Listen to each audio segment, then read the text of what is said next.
Hi guys, and welcome to the casting couch. I'm sick. I don't know if you can tell on the video or not, or if you can hear in my voice, but yeah, that's life. Some days you're not sick. I don't know. Some days you're sick, and some people they're sick all the time. Right. So today we're going to talk about the ease of diesel, why we choose diesel and why we choose the specific platform of Mercedes om601, 2, 3, 4, 5 and 6. There are people of course running other diesel engines. I don't know why, but I mean everyone has a reason. And there are people that runs the CDI engines like the 611, 612, 613 or 646, 647, 648. And I mean, good for them. But we have chosen the 601, 2, 3, 4, 5 or 6 for a specific reason. Normally, it's not for the crazy power, because it's a diesel. It doesn't make crazy power, right? Oh, my body's Cummins make 2000 horsepower. Yeah, on water, meth, NOS, blah blah, one dyno pulse. Sure it does, but I mean a 4-cylinder fucking petrol engine make 2000 horsepower. So I mean, it's not for the power, right? If it was, the top fuel dragsters would not run on methanol and super big block mega engines. They would run a diesel engine. So we don't choose them for power, we choose them for ease. That's just how it is. You buy an old engine, you don't do shit to it, you put a big pump on it and a big turbo, and ta-da, it's mechanical and it makes 400 horsepower. And for many people 400 horsepower are a lot, or is a lot. Probably is. Probably it is, the word is. So it is a lot. For people used to power, it's not a lot. And for people that on a normal daily basis drives a little bit new cars, it's not a lot, because I mean, what is it, 40, 50, 60, 70, 100, 200 different car models out there that in its stock form has more than 400 horsepower. So I mean, that's just how it is. But it is easy because it's injection pump, turbo, and it's done, and it's mechanical.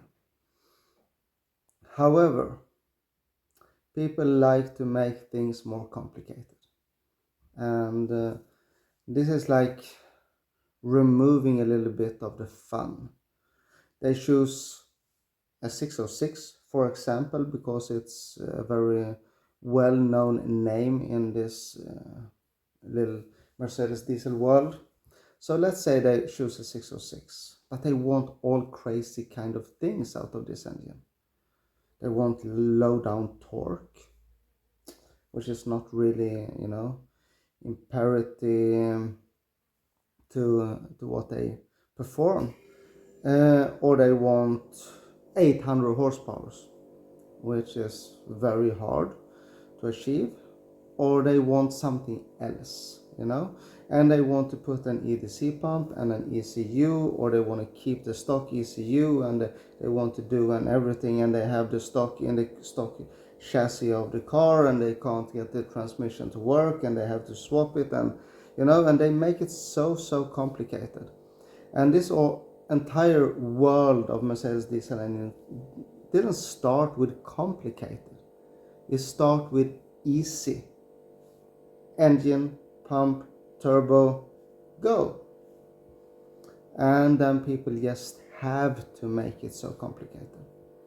So, I mean, first of all, if you have a W210 with a 606 standard in it, and you have a 722.6 transmission in it, because they only came as that, if you want to keep the car as stock as possible, then you have to do the trade-offs for running as stock as possible. If you want to have power in your W210, you need to make those trade-offs. I mean, a tuned ECU is only a tuned ECU. You are better off with a standalone ECU. For the transmission, any 722.6 will just bolt up. Bell housing and the fucking prop flange, or I don't even know what it's called. That's it, you know? Buy one from an E500 and just bell off, your old 606 bell on, swap the flange in the back, bolt it in the car, done. But your TCU will not like that, right? So just make the trade-off, because you now have a standalone ECU in your car. So of course you need a standalone TCU, transmission control unit. That's what you need. So just do that trade-off. If you try to keep things, it will never be good, or it will not be as good as you want it to be. And when it's not, then you're gonna complain. It's not good, I'm gonna sell my project, blah blah blah blah blah. Just make yourself happy. Make yourself wake up in the morning with a smile on your face, because you're gonna drive to work. To work? Yeah, in my 500 horsepower W210 with paddle shifts. That's what I'm gonna do. Yeah, I'm gonna engine brake that last red light before my job till I lock up the rear wheels. You know, I will just it just locks up, and then I'm gonna step on it, and it's just gonna go into the rev limiter, and next gear. That's what I'm gonna do.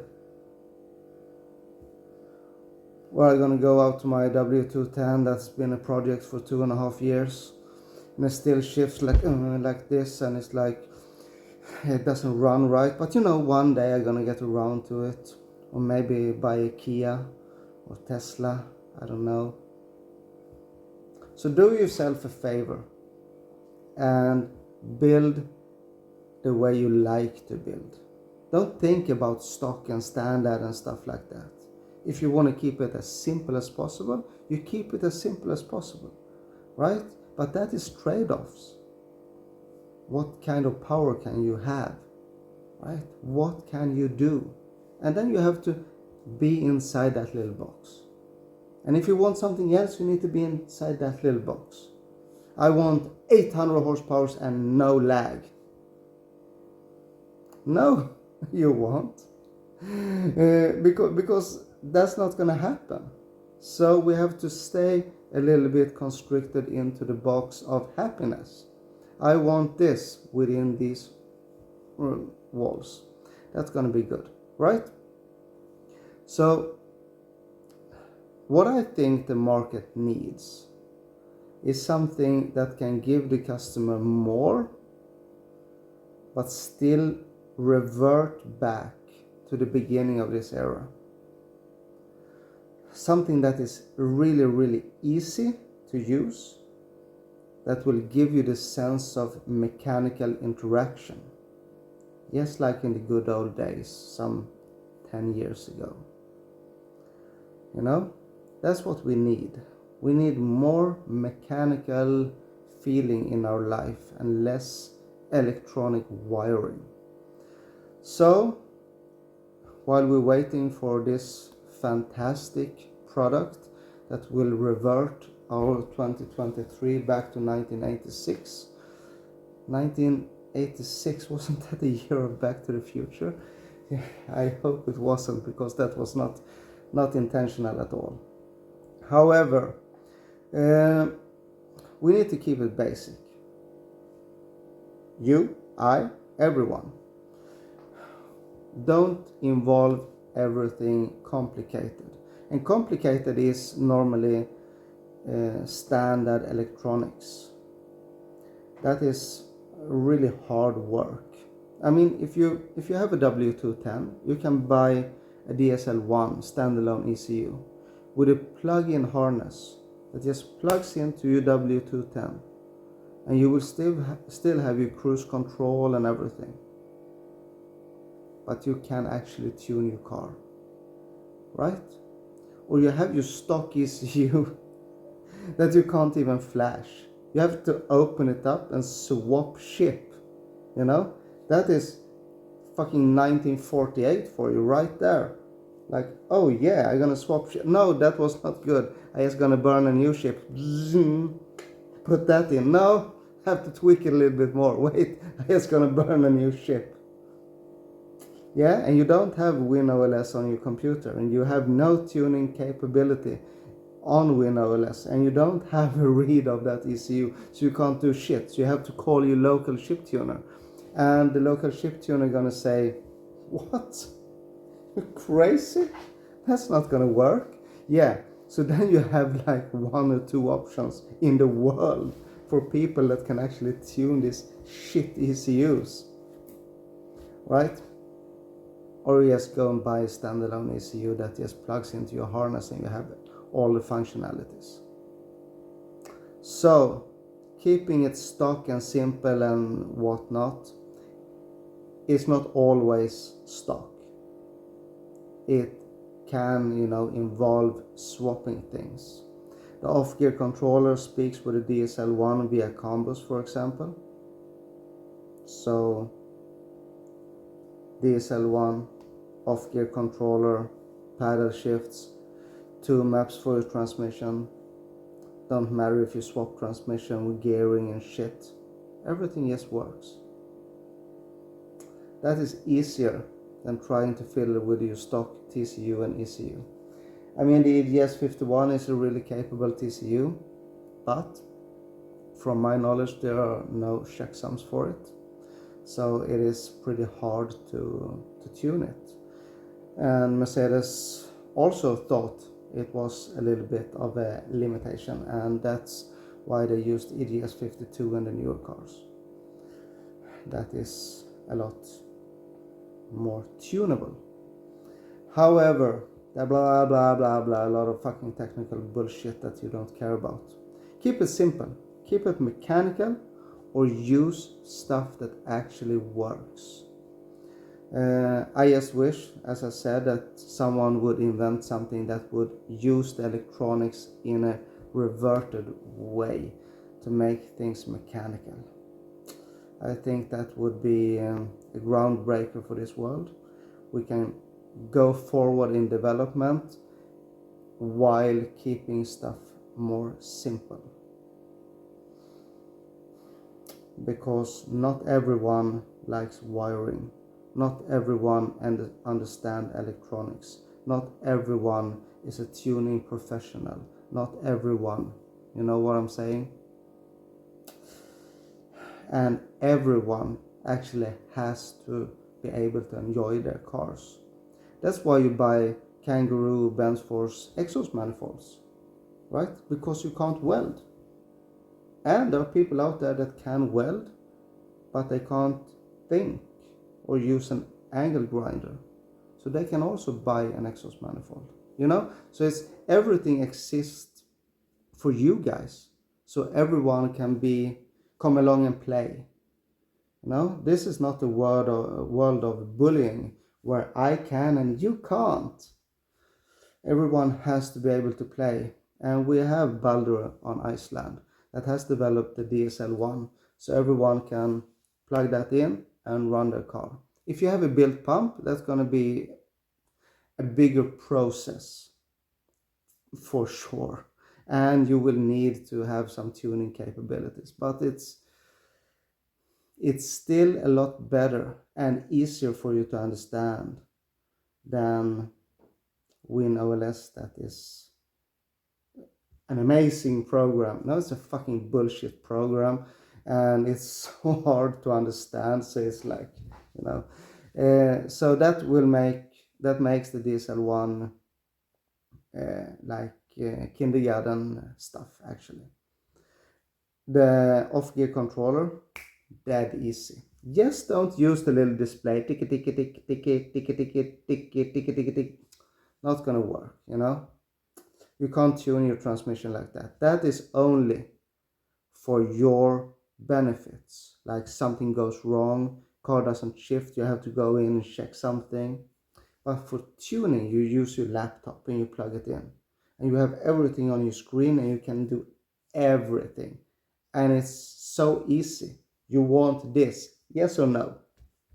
How much do you want this? 1, 2, 3, 4, 5. It's really that easy. So it's nothing to be afraid of at all.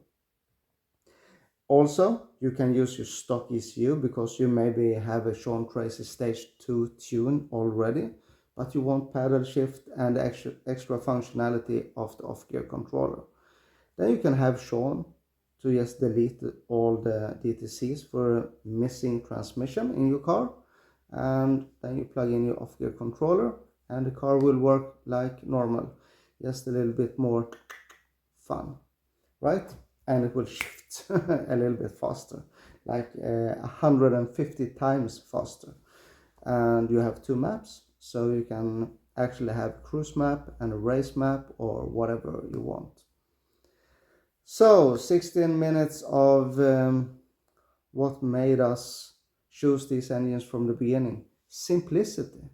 Keep it simple. And if I would force you to do anything, I would force you to skip electronics altogether. Just run mechanical. That is so much easier. Pump, turbo, off you go. You don't even have to think about it. So yeah, I know.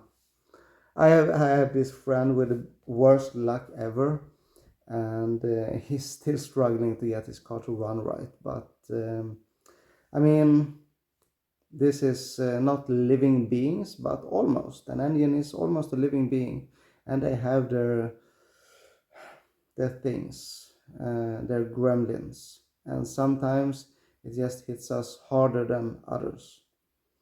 I'm sure that my friend will sort it out sooner or later. It's just a bitch when it happens. And for the other guys, don't forget to fill up water in your engine when you're gonna go for a test ride. Ask me how I know. Even the best one in the world can do mistakes. So you can make mistakes, and I can make mistakes, and everyone else can do. So I had this little steel ball falling into one of my cylinders. And yeah, eventually I had to take the engine apart, and I found my ball. When I put it together again, and I was happy as I could never be more happy. I fired my car up, and it just fired right up. It sounded so sweet. And I was so like, I'm not gonna wait a second more. Took it out for a drive, drove away. It didn't really pull as normal, but it was, yeah, I have to clean it out, so I'm gonna hit that rev limiter a couple of times, like 6,000 plus RPM, and I was passing this some idiot on the road, and the car was just so sluggish. I just had full throttle when I passed them, and I come back to the shop, and the engine was like, yeah, I forgot the water. Since then, my car has been standing, and that is probably 5 years ago, because I got so fucking tired. And that's what happens, I mean, not everyone is as stupid as I was, but when you get problems, and especially with electronics, you just get tired, and you just don't do it. And talking about electronics and ease of use, it is actually easier to buy a good standalone ECU for a petrol engine and install that on your petrol engine and make the same power as your 606. And you can have this all done in a weekend and tune it, and any tuner will take it, and a tuner will be able to tune it, and the car will just work. That is easier than using electronics on the 606, for example, and get that to run good or perfect. So keep it easy, keep it simple, and let's all wake up with this smile on our face, because you're going to drive your super turbo diesel to work today, as you do every day, because it is easy and reliable and fast as fuck. All right, 20 minutes. I'm sorry guys, but sometimes I ramble along.